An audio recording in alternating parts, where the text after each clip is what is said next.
એના ભર્યા રહે ભાંડાર મોરલી વાગે છે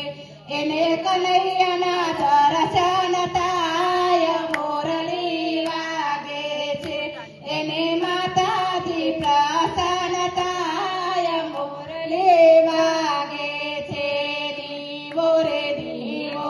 રૂડો મંગલ દીવો કોના કોના ઘેરે રૂડો મંગલ દીવો અશોકભાઈના ઘેર રૂડો મંગલ દીવો આરતી ઉતારે તો ઘણું ઘણું જીવો જય રણછોડ સૌને અમારા જય રણછોડ તમારું ઠેકાણું ડાકોર ધામ છે અમારું ઠેકાણું માથુર ધામ છે ઉમિયા મંડળ અમારું નામ છે આજના કીર્તનમાં આવી છે મજા આજના ઉત્સવમાં આવી છે મજા હવે